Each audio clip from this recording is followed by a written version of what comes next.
Let's talk now to Yvonne Lawson. Her son Godwin was fatally stabbed in 2010. Also with us, Chief Superintendent John Sutherland from the Metropolitan Police. And joining us from his constituency in North London, the Conservative MP David Burrows, who helped to campaign for this change in the law. Thank you all of you for coming on the programme. Yvonne, since losing your son, I know you've campaigned really hard for this change, for these new penalties which are introduced tomorrow. What are you thinking on the eve of these punishments coming in? I'm really excited about the legislation because after Godwin died, I started campaigning about the law and knife crime, and realised that the law seemed quite lenient and it seemed quite soft, and as a result young people felt they could always reoffend again. So I was really keen to work on actually toughening the law so that the law would sit as a deterrent for young people. What did you think when you heard those young men say, you know, I carried a knife to protect myself because others carry knives? I felt quite emotional because I just wondered what kind of education that they've had and why they felt like that. And because I found out a few weeks ago that people that actually carry a knife end up being killed by their own knives. So they are putting themselves at risk as well by carrying knives and putting others at risk as well. Tell us what happened to your son. In 2010, Godwin came to London from Oxford because that's where he was living. He went to visit his friends as they were walking down the road after an evening night. They got attacked by 4 young men that were wearing balaclavas. They didn't specifically go for Godwin, they started stabbing his friends, and Godwin decided to intervene, and he got stabbed once, and the stab wound just went straight in his heart, and he died within 2 minutes on the street. How on earth do you cope with that? It is ongoing pain that you just have to learn to deal with. The pain kind of never goes away. There's so many emotions that just go through you. You're angry, you're frustrated, and you're just basically upset. Yeah. John Sutherland, what difference will these new penalties make? If you're an adult and you're caught for a second time and you're convicted for possessing a knife, you will go to prison for a minimum of 6 months. First, just to say it's a real privilege to sit alongside this very brave lady and to hear her story. The new legislation is welcome because knife crime is serious and there needs to be a disincentive. But it's really, really important that we understand that it's only a part of the jigsaw puzzle, that a court sentence alone is not going to address the problem that we're facing. We need to be much more intelligent than that, and to have a much more rounded response that involves engagement with young people, education of young people, as Yvonne has suggested. You know, the simple message that if you carry a knife, the person most likely to be stabbed with it is you.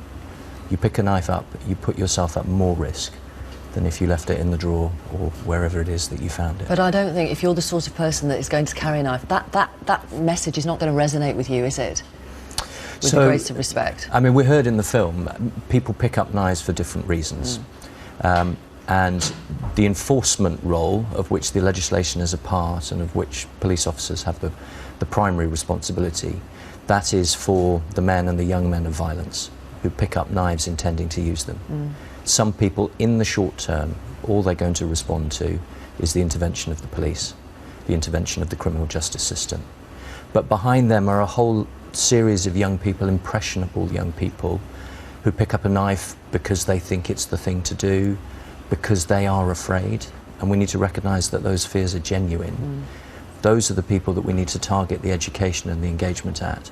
And so the really important message from me, and I speak not just as a police officer but as a Londoner and as a dad, I've got 3 children of my own, it's got to be a combined approach. It can't be just one thing. As others have said before me, this isn't a situation we're just going to arrest our way out of. Let me bring in David Burrows, who's campaigned for this change in the laws. Hello, for the law. Mr. Burrows, welcome to the programme. I don't know if you managed to hear a little earlier, the crime figures are just out actually. 13% more assaults with knives in the year up to April. This is for England and Wales, it's the British Crime Survey. And offences involving possession of knives has gone up by 10% as well. How do you react to those figures, first of all? Well, every statistic lies behind it a victim. And that's the issue. This is a law change on behalf of victims like Godwin, and it's a tribute to people like Yvonne, who have fought hard for this. We've done our part in Parliament to do what's just part of the jigsaw that was mentioned, which is to ensure that when people are caught, and this is caught for the second time with a knife, that they know they're going to go to prison. And so, those figures make me realise we need this law. We've also seen in London, about 9 fatalities just over this new year. So this is a welcome change, and it's about time. It's the minimum that the public expects. They would expect someone carrying a knife, not least carrying a knife for the second time, to expect to go to jail. But will it work? Will it deter the sort of person that's prepared to carry a knife for a second time? They've already been caught and convicted once. They're prepared to do it again. Sending them to jail for 6 months, will that deter them from carrying a knife a third time?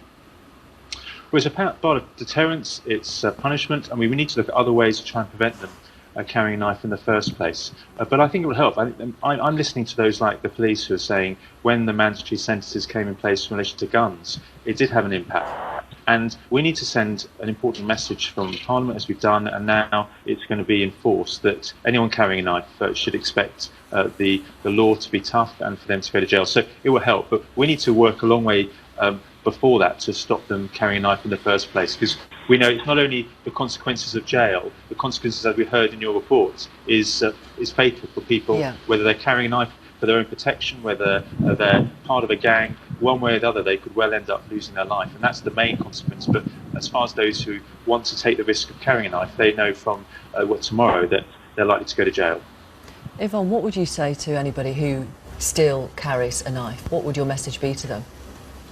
My message would be don't do it, because you put in your life at risk carrying it, as I said, and you're putting others at risk. I think if you do carry a knife, seek help. I think there are lots of organisations that would help you to find out the reasons why you're carrying a knife, and hopefully to prevent you from actually going down in a box like my son did.